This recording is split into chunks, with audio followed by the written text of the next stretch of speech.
Hello and welcome everyone, and thank you for joining us for the final session of this year's Grant Makers in the Arts webinar series, Grant Making Designs for Supporting Individual Artists. I'm Monica Thomas, GIA's Communications and Publications Manager. In today's session, we'll be discussing how feedback and data can strengthen organization and field-wide support to individual artists. We're pleased to welcome Claudia Bach with AdvisArts and Heather Pontonio with Emily Hall Tremaine Foundation. And they will be addressing these three critical questions about research. 1, why is data important to collect? 2, are we asking the right questions and measuring what matters? And 3, how do we integrate feedback that results in better outcomes for the artists we support or are trying to reach? Many of you know Claudia Bach, who has worked with GIA in the past on projects such as the Taxonomy for Support for Individual Artists that was completed in 2014. As the principal of AdvisArts, Claudia works with artists, arts organizations, and funders across the country on planning, research, strategy development, and training. Heather Pontonio is the Art Program Director at Emily Hall Tremaine Foundation, where she oversees the National Art Program portfolio focused on professional practices for both artists and contemporary art curators. She recently served as co-chair of GIA's Support for Individual Artists Committee. We look forward to hearing from them on data and feedback to strengthen artist support. Before we start, I just have one housekeeping note. Throughout this presentation, you'll be able to type questions to Claudia, Heather, or both using the rectangular text box on the bottom of your screen. We'll do our best to get to all of your questions during the Q&A period at the end of the presentation. And with that, we'll get started with Claudia. Welcome, Claudia.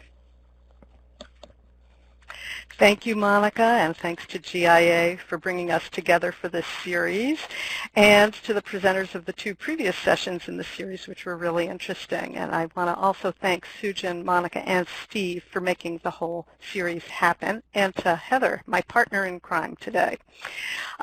Supporting individual artists requires attention in ways that are different from supporting organizations.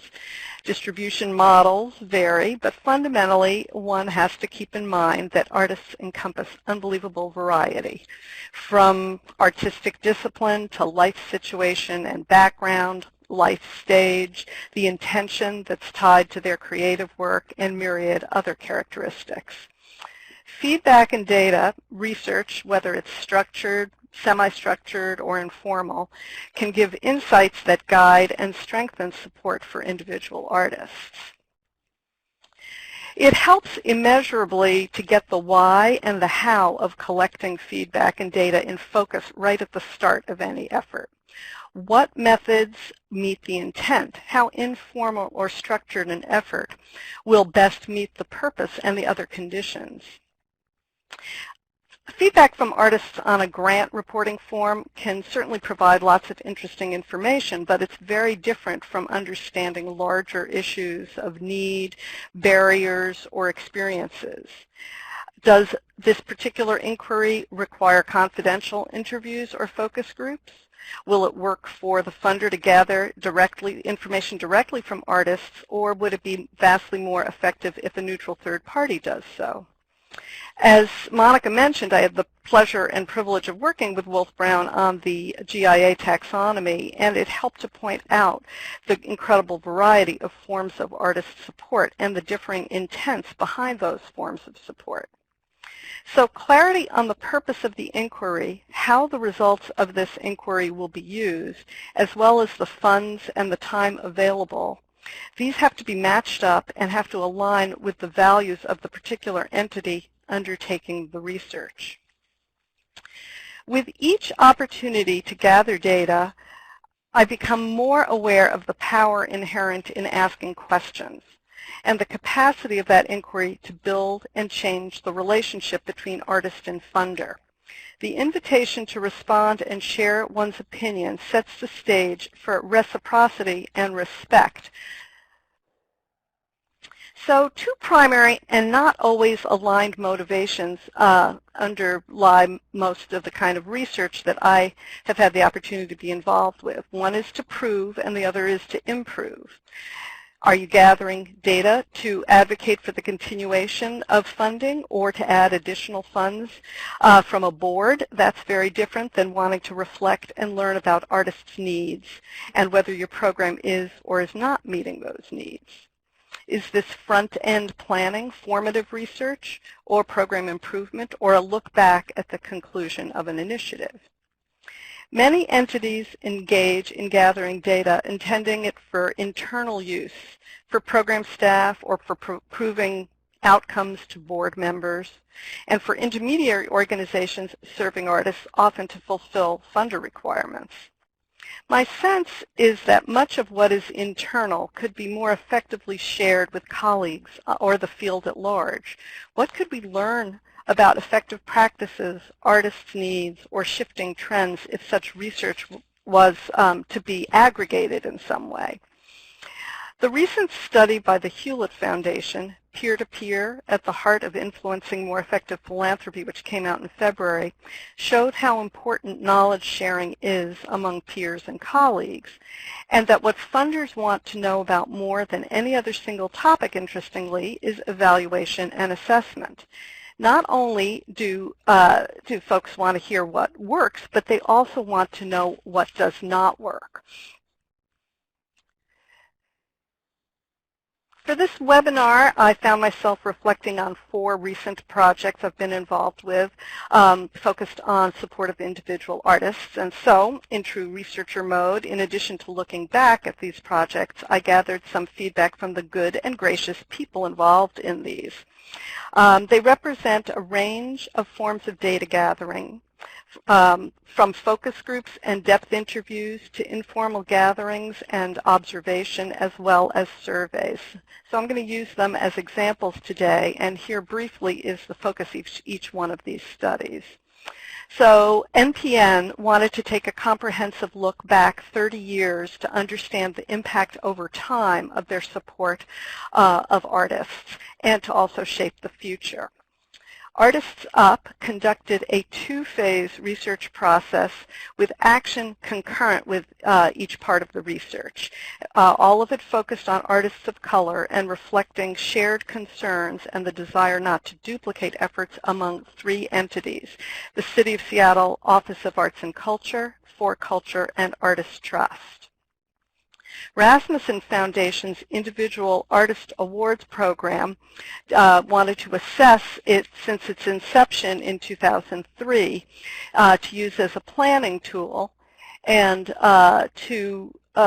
also to look at issues of appropriation of support from the board. And Jason Smart, who was on the first call, the first webinar in this series, mentioned some aspects of this endeavor last week, I guess. Artist Trust's statewide survey is intended to be annual, and that this was the first year creating a baseline to permit ongoing insight for program planning, advocacy, and service to the artists of Washington State. It included core questions that are intended to not change year to year, supplemented by a few questions on more timely topics. A common starting point is the need to look back and document a period of a program's operation and assess success or failings, looking towards planning, refining, and adjusting.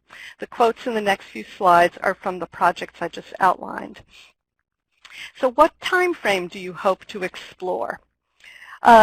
So many outcomes in an artist's career are cumulative and can't be reflected in a single year. NPN specifically wanted to look back over time, so the interview and focus group protocols and who was included in the sample needed to carefully consider the history of relationship with the organization and had to make extensive use of their records to make sure we were getting the right group of artists to speak with. Very few funders find it easy to undertake longitudinal studies, checking back with artists year after year. And we have to keep in mind that capturing certain kinds of impact or outcome is easy around issues that are more short-term, like a feeling of validation or whether work has been accomplished. Artist Trust's focus was concerned with looking at alignment and planning for current and future programs, and this could provide tactical information, things which can be implemented almost immediately. And this is something that people are able to then take action on right away. So Rasmussen found many ways to adjust their support for individual artists in Alaska. While the IAA programs were clearly very much appreciated, there were plenty of things to improve, from modifications to the grant application to coordinating more effectively and intentionally with regional organizations across the vast expanse of Alaska. They also were able to understand more clearly how important it was to Alaska's artists to have Rasmussen find ways to amplify recognition and exposure for individual awardees, to offer professional development access, and to open doors for networking among awardees. Data can be really helpful when it's trying to clarify what seems like whining from a few artists, a bad experience, a frustrating situation. It may be seen differently when you aggregate the voices of many artists. Maybe the squeaky wheel was actually articulating something that needs real attention, or perhaps not. So NPN found value in reconsidering how they structured their residency programs after data from artists provided insight on the elements that were often awkward for artists and didn't really fulfill the underlying intent. Hearing artists' voices is so valuable to staff as they seek to understand the value and mechanics of their funding programs, to see the program from the perspective of the artist, far beyond the reporting function. Funder and service providers, in my experience, are open to creative improvements in funding approaches when based on data. Valuable information can be gathered both through close-ended, multiple choice or Likert scale questions, as well as open-ended questions. I've found that the best way to ensure that close-ended questions are useful is to have initially done a focus group or interviews to make sure artists' voices have helped to shape the questions and the response options.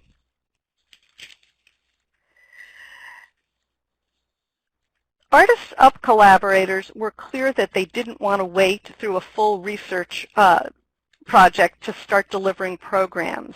So we created a kind of agile design where each phase of research had programmatic elements, such as having each of 4 focus groups directly shape a subsequent networking and information event for artists. Then these gatherings and the focus groups identified barriers and concerns that led to an experiment in funding entitled Grant Lab. And then Grant Lab applicant feedback via a survey helped the funders to understand how things worked in actual practice. And here you see 2 quotes from artist awardees and how they perceived that process.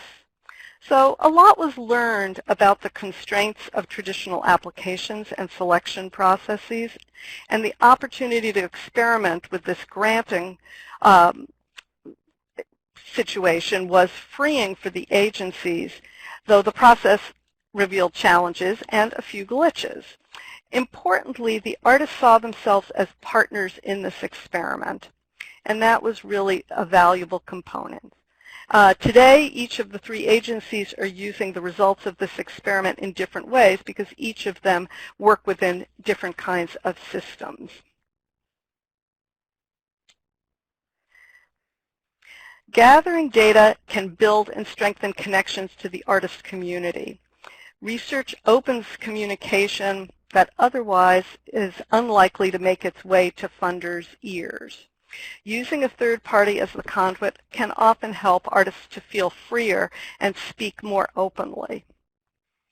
But the very process of asking artists about their experiences and opinions helps very much to shift the funder-artist dynamic and creates two-way communication, leading to artists seeing themselves as allies in the process.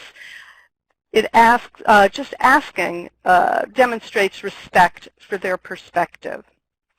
And the act of collecting input also, but importantly, serves to build interest and knowledge and awareness about the program, its mission, its intent, and how it seeks to serve that constituency of artists.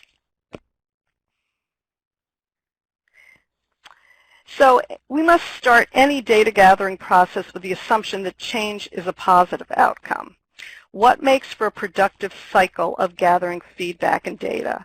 I've outlined here 6 steps that I've found are key to success, whether it's a formal structured research process or an informally gathered feedback loop. In either case, these are things which I seem to find continue to be of importance no matter what the setting. So with that, I want to thank GIA again for hosting this and inviting me to participate, and I want to thank the 4 organizations that were willing to have me share part of their stories, and of course all the artists whose voices those projects reflect.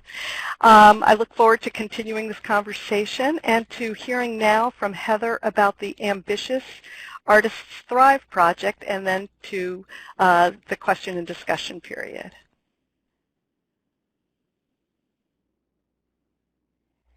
Beautiful. Claudia, thank you very much. Those were some wonderful examples. At the Emily Hall Tremaine Foundation, we have 3 funding areas: art, environment, and learning differences. All of our programs are national in scope, but have niche focus areas. Our most relevant to today's conversation is the work that we have done since 2002 to support professional development training opportunities for artists. In 2012, after 10 years of investments, our board began to ask some very strategic questions. They asked, what is our investment? The landscape had changed in the 10 years that we had been funding professional practices. When we had begun, there was not even a handful of organizations doing this work, and at the time we started to ask these questions, there were over 50 around the country that we knew about. And then there was also this little thing called the internet and social media that was greatly influencing the content and the opportunities for artists. And so our board started to ask things like, was there still room for us to grow?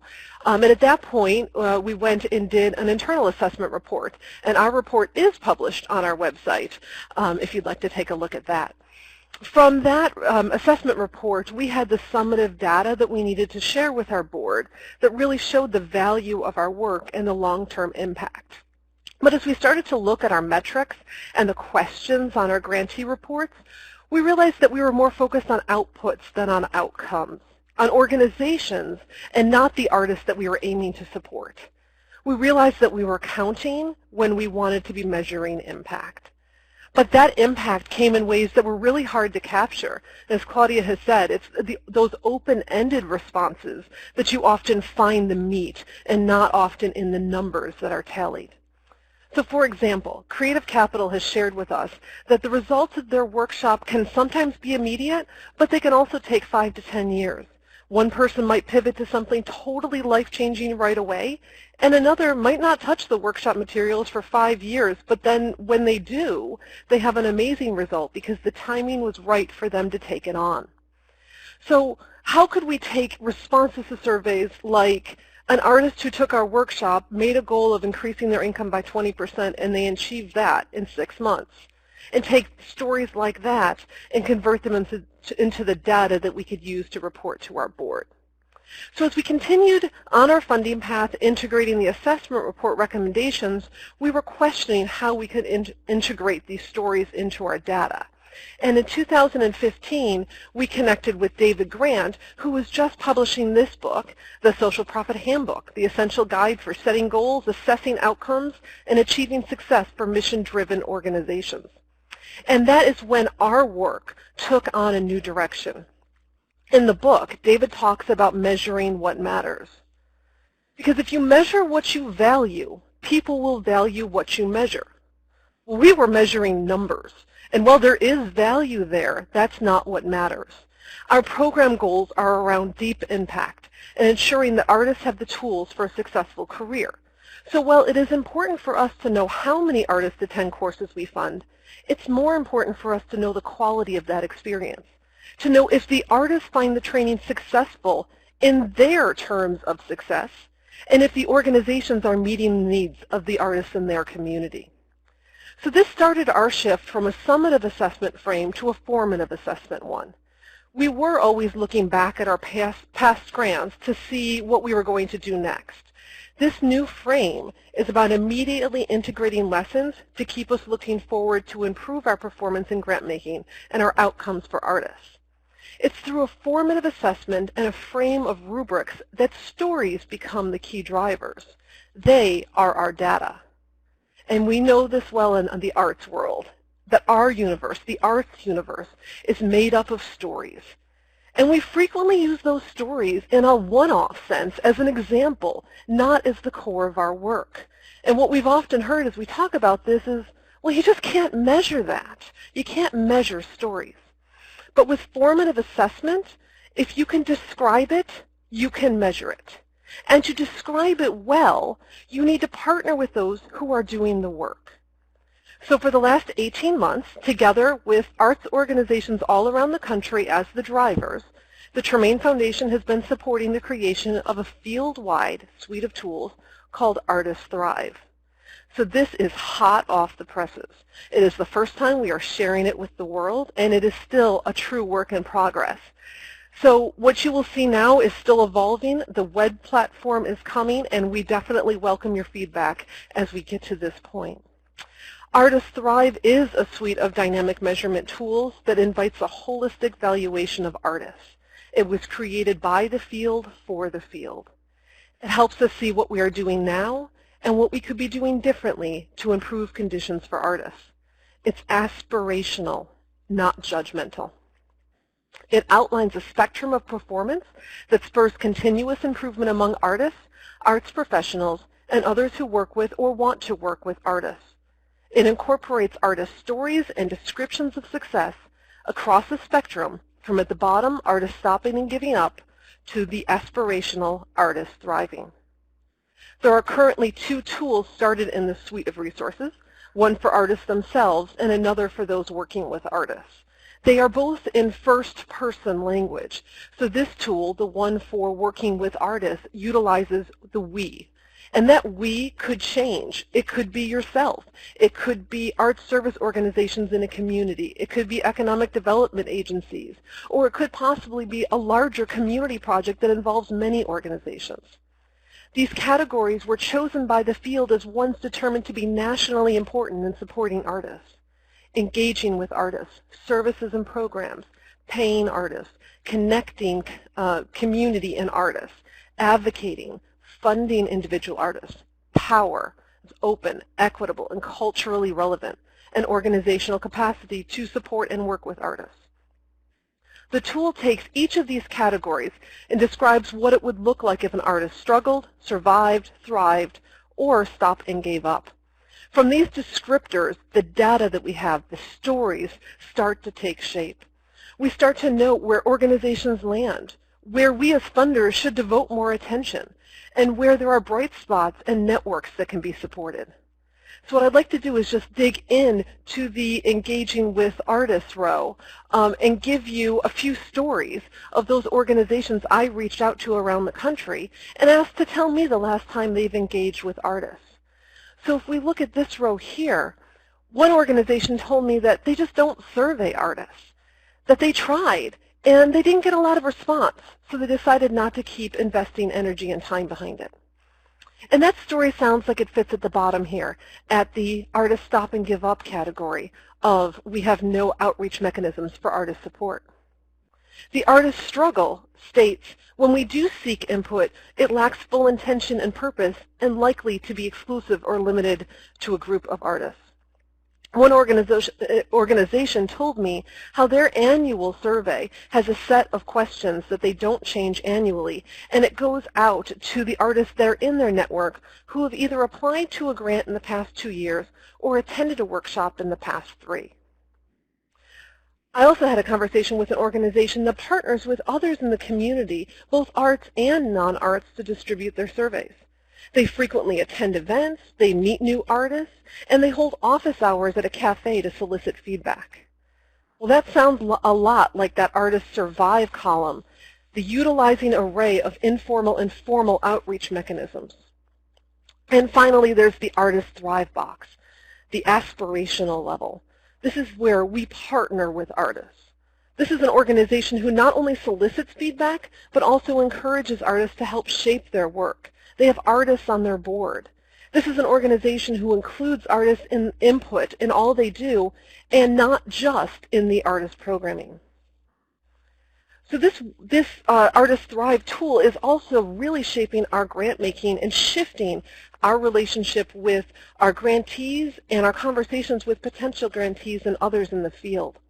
Because every road does not necessarily apply to every organization, but all of this does apply to artists in the community, and maybe not every artist, but some artists. So if for an organization a road doesn't apply, do they know who that does apply to? And are they redirecting artists to that organization or doing what they can to support that organization as well? And by placing themselves in this tool, an organization acknowledges their role in supporting artists. And if they land at the lower end of the spectrum, it starts to trigger some questions, some non-judgmental questions. Do they want to improve? Do they have the capacity to improve? For us as a funder, could we help with that capacity building? Should they potentially sunset that work and shift and refocus to other strengths they have as an organization? Are there examples within this tool as it comes out that could help show them other directions to take or conversations to have with their board about ways to improve their work? For organizations looking to improve in multiple areas, as a funder, it allows me to start a conversation around funding, capacity, and need. I can then narrow their request to hone in on where our grant can make the most impact in their work. And this also gives us a way as a foundation to talk with our own board. We now have structure for those stories that can fall across the spectrum, for us to talk about ways for us to have our focus moving forward, and also to share successes within our grantees who are moving towards thriving. We have the preliminary site is currently up, and you're welcome to go take a look at it, and have been soliciting feedback. And one of our grantees posted this recently. They said that the rubric captures the core components of their work and philosophy, and it gives them a picture of what their moonshot to aspire towards is, and also a picture of what they're doing now and what they're doing well. I've also recently heard back from an artist who looked at the artist rubric tool and did that self-assessment and instantly had a realization that they were not setting up the conditions for themselves to thrive. And they immediately went and took steps to change their work. They actually hired a babysitter and were able to regularly devote time to creating new work. So this website is in a very nascent stage. The consultants are currently working as we speak to develop the platform. It will launch in the next 2 months over the summer, and it will have 2 tools with the descriptors and examples and stories and additional resources that help guide anyone utilizing the rubric up to thriving. It will also be able to be customized because, while these are national standards, it does allow for the ability for each organization, each artist, to capture the nuances of their work. So I've shown and talked about 2 rubrics that we've been working on, the Working with Artists and the Artists one themselves. And we also have an eye on creating a tool for intermediary funders. So we invite you, if you're interested in becoming an architect for that tool, to let me know. My email is up there on the screen. And we're also looking down the road at creating a rubric specifically for universities and higher education.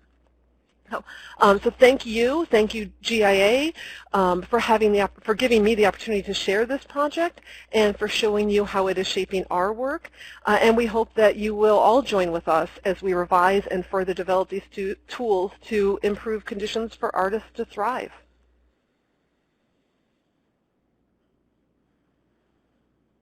Thank you, Heather, and thank you, Claudia. Now we're going to start with the Q&A portion. We're also giving everyone control of the slide deck at this point, so feel free to flip through the slides if you'd like during the Q&A. Just a reminder to ask your questions in the rectangular text box at the bottom of your screen. I'll start us off with the first question, and this one is about the use of qualitative versus quantitative data. And this question is for both Heather and Claudia, but we'll start with you, Heather, since you just talked about this Artist Thrive tool. Heather, much of this is about the qualitative data, and you didn't show much on the quantitative side. Does that play into this tool, and how? It definitely does. From a national scope, we realize that every community, every organization, every artist is unique. And what we didn't want to do was set up parameters so that anyone felt that this didn't apply.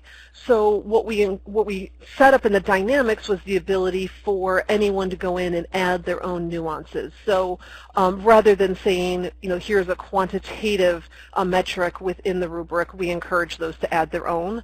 And then, also make those, adjustments over time as they achieve certain metrics and shift to add more.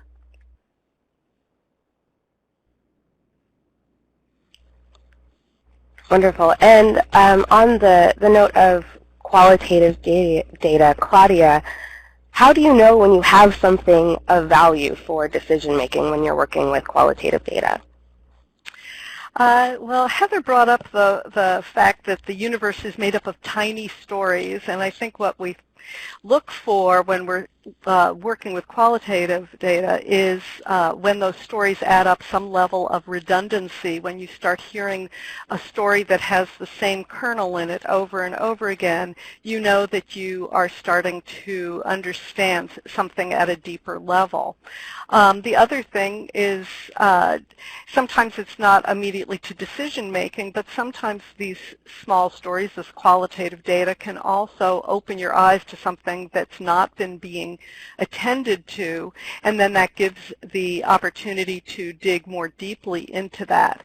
But for actual decision making or shifting direction, I think generally we're looking for the reoccurrence of a particular theme or issue coming up in a number of ways and a number of times.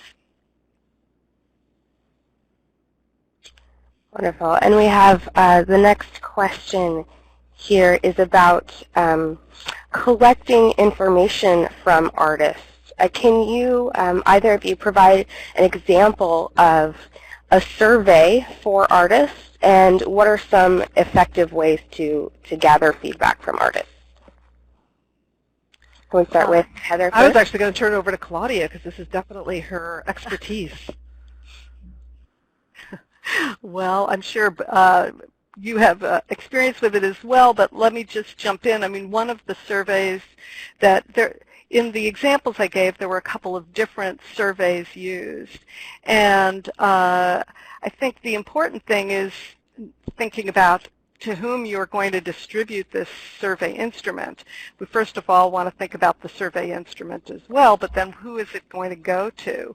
And one of the challenges is whether or not the entity seeking information has access to the individuals you want to hear from, depending on what your database includes, or whether you have access to others who will share access to artists, or whether you're also interested in doing a more far-reaching exploration.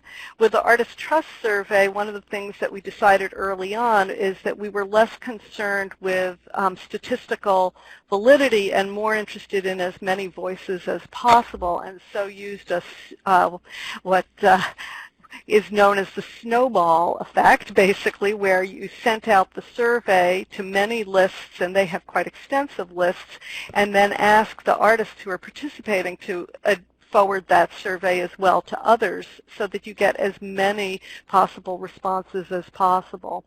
Also working with partners, which came up in Heather's rubric there as well, working with both arts and non-arts entities to try and reach into communities that might not always self-identify as artists in the same way. Heather, do you have anything you want to add to that? Or I think you've answered that wonderfully. I would also recommend that there are a lot of surveys that have been done for artists. I mean, nowhere near as many as I think there should be done for artists. But in a lot of ways, those question sets are available. So I would suggest, doing the research to look and see who around the country is asking questions and kind of steal the ones that are really good that suit your purposes and your local artists.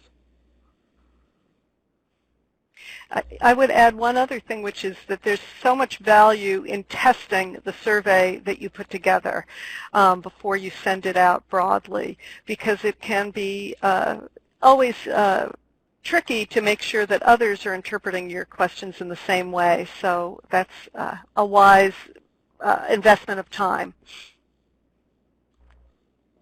Wonderful. I have the next question for Heather regarding the kinds of artists that you've worked with. This person says that they see the main focus of the site appears to be visual and performing artists, so it's clear that you're framing it more broadly to encompass other artists and creative people. This person is wondering to what extent writers in particular have been involved in the process of creating your tool. Great question.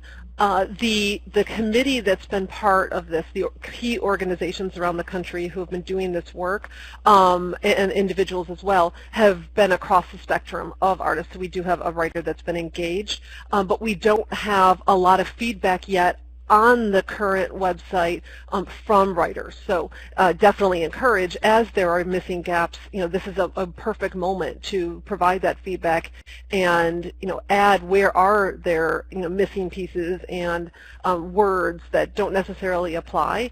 We have tried to make this as encompassing and as inclusive as possible, including things like we don't define artists. Artists, that word is up for interpretation to any user with the belief that if you're landing on this site to look at it, you probably consider yourself an artist and we should not be judging. So we really do want to make this as encompassing as possible, and I'm sure that especially writers who face some different nuances within their career needs may have some additional content to add. Thank you. We have the next question, which is similar around involvement of different types of artists and different communities in your processes. This question is for both presenters. In creating a picture of artists through data, how many artists who work as arts administrators are included in these processes, and how many arts organizations and or arts collectives run by people of color were included in the process? Maybe we can start with Claudia. Well, if an individual self-identifies as an artist and they also work as an arts administrator, there would be no reason they would not participate. The examples I gave were 4 very different projects with different intents, so it depends on those what the focus would be. And in most cases, the hope is that they are reaching far into the artist community in various different ways, and collectives. One of the things I think that this question might be getting at is around the fact that that these surveys are focused on individuals, or most of these data collection processes, we're assuming that the individual brings their whole self to the answer, but they are responding as individuals, not as arts organizations. They might be part of an arts organization or an arts collective, and they might, and certainly some of these projects were very much focused on people of color who identify as artists in various disciplines. So especially the Artists Up project looked very closely at reaching into communities and worked with ambassadors, artist ambassadors, individual artists in those communities to increase communication to that community. From the Artist Thrive framework, all of the core group working on the initial creation of this were administrators who also have an artistic background or are currently practicing artists. So there was engagement there. The artist rubric itself has much more to go through yet in terms of feedback and response. And there is a very deliberate effort on our side to make sure that we are reaching broadly into a variety of artist groups, of artist collectives, of diverse artists around the country in every framing of that, from emerging artists to established, various backgrounds and different practices. So we are still in a process on the artist rubric, much more to even get it kind of past the 1.0 version of this tool. So it's still a huge work in progress, and that will continue. The beauty of this framework is it will continue to keep adapting and keep changing over time. So as there is more feedback from the field, it will be integrated. And we do have intention that this is a multi-year process for us to get up to that level. The nature of all of this work is we can't do it without artists at the table and without the diverse voices that we are attempting to capture within this also having a voice within this work. Thank you. I'm going to shift focus a little bit with this next question. This question is for either of you, but we'll start with Claudia. Have you done any work to evaluate what impacts artists thriving have on a community over time? It adds a layer of complexity, but also additional data could help people value artists and then understand why their success is so critical. So have you looked at how artists are having effects on communities? Well, I would say that those studies haven't been so much focused on doing direct-to-artist surveys in the same way that it's been mostly programmatic to support the work of funders. But there's certainly that's been included in looking at everything from community health measures around the economic, but as well as quality of life impacts, to look at all those issues. The issue of artists thriving is also about sort of the all boats rise together questions. But I would say that there certainly is research out there, but it's not so much the focus of the 4 examples that I've been focusing on today.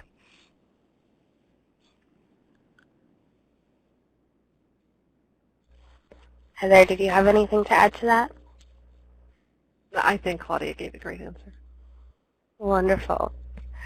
The next question that we have is about getting feedback from artists during the grant process. Do you have any suggestions? We'll start with Heather first. Do you have any suggestions on getting feedback from artist applicants in the grant process, for example, around the application and transparency and the ability to get feedback, for artists to get feedback on unsuccessful applications?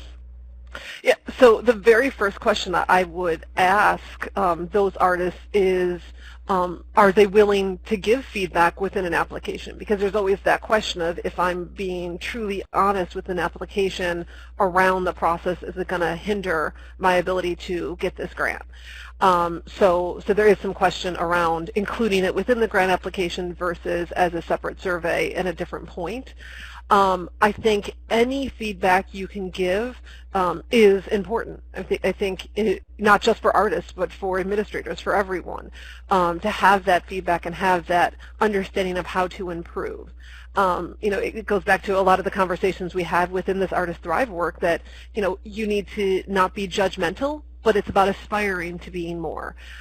So I think feedback that's structured in a way that acknowledges that often artists utilize a grant application response in multiple applications.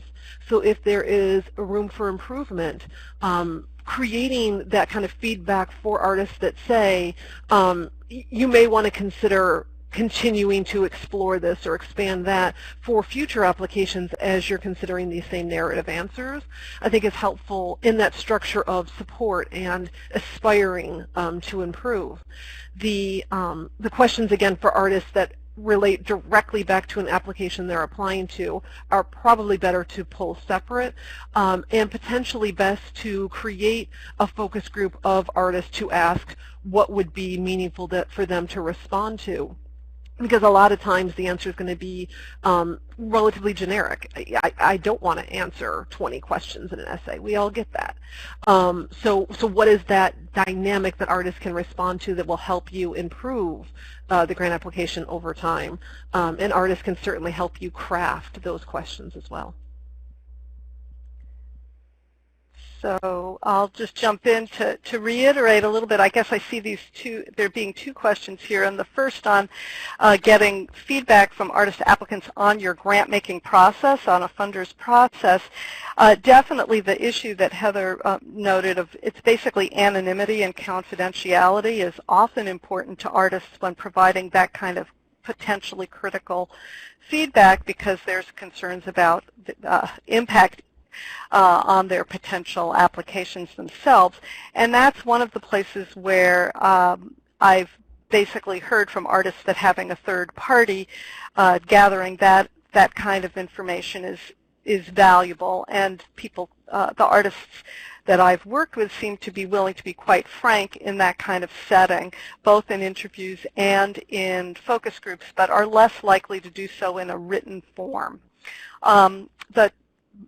The desire for feedback on unsuccessful applications by artists is an ongoing conversation in the field, and in some of the work that was in the examples I gave, there were some very strong feelings about that. And one of the things that came up frequently by artists is the fact that if you are going to get feedback, that it has to be full and rich enough to make it feel, for the artist to have confidence that the person involved in the selection process really was looking at their work and paying attention quite carefully. The greatest frustration that I encounter is where artists feel like they were given feedback but that it was inappropriate or unnecessarily or was not constructive in some way, and that really was more discouraging, especially for those artists who had not been applying for over a long period of time, and so were rather new to the process. I think it's important that if you're going to get feedback, give feedback, that you think about that in a way that's careful and consistent, and think about the audience.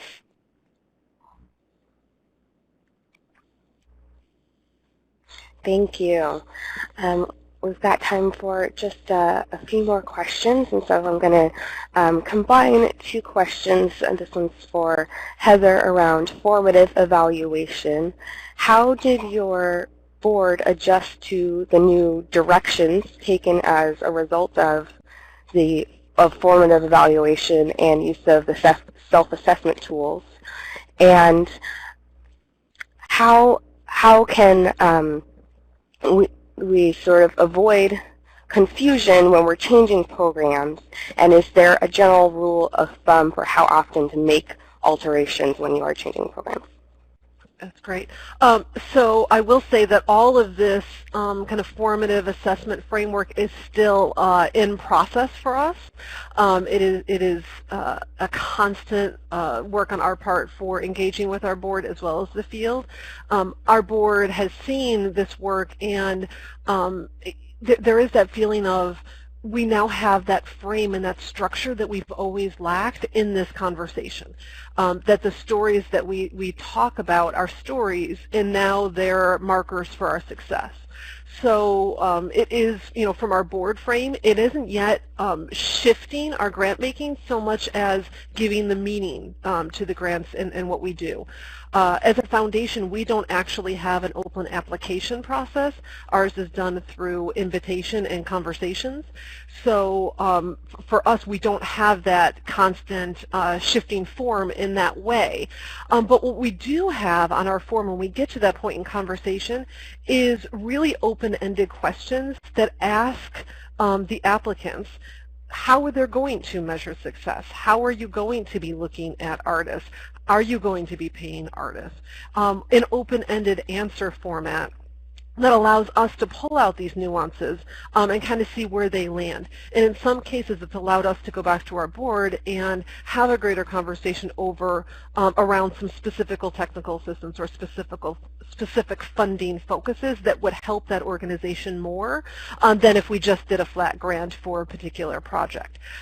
So in terms of how this is playing out within our board, it's allowing for a lot more strategy and strategic conversations than we could before with just a funding program area that was focused around professional practice training skills for artists. So I think our board is liking that. In terms of the constant shifting of an evaluation form, it is a continuous improvement, but it's not always about shifting the question. Sometimes it's about looking for a different answer. So, from the work that we're doing, having these open-ended questions, it's more shifting how we think about the answers we're given than it is about us shaking it up and asking new questions all the time. Thank you. And let's see, we can do a few more questions here. This one is for Claudia about artist relationships. How has the organizations you've worked with maintained a relationship with artists to be able to have the longitudinal survey responses? So how do you have those relationships with artists over time to get those results? Well, interestingly, in the last few years, I've encountered more and more opportunities to talk about what's essentially alumni of grant programs. In other words, those who have received grants over time become part of this, they're connected to you in a way that you have the opportunity, if you're a funder, to maintain in some form. Some organizations do this with some funders, and some organizations do this to a greater or lesser extent, but it certainly is helpful if you're looking to continue to gather information back on the impact and outcomes related to your work with artists. I think it's also really valuable to be able to have those artists contribute to discussions as you move forward. So, of course, keeping an updated database is useful, but I think some creative thinking around how alumni can be part of the your family, essentially, even if they are not being funded in the current cycle, can be a really useful concept and can lead to a much richer set of relationships.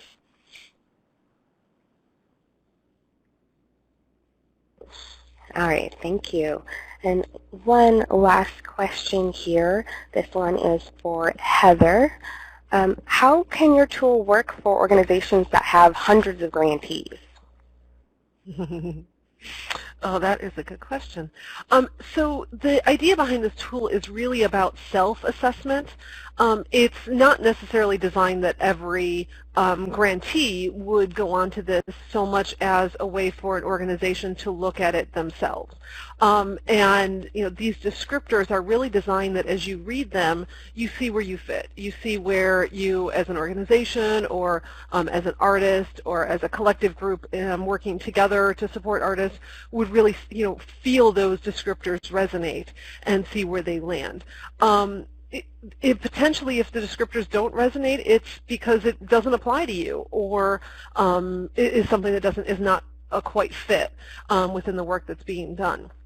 But I think in terms of how formative assessment is framed, it also is an opportunity for you to share something like this rubric tool with a focus group and ask for their feedback of where they would place you in your work. So it does invite that conversation, again, without judgment, to be able to say, you know, you think you're doing great, but actually we're kind of struggling here. We're not getting what we need from that work. So I don't see this as a tool that you would necessarily push out to every one of your constituents.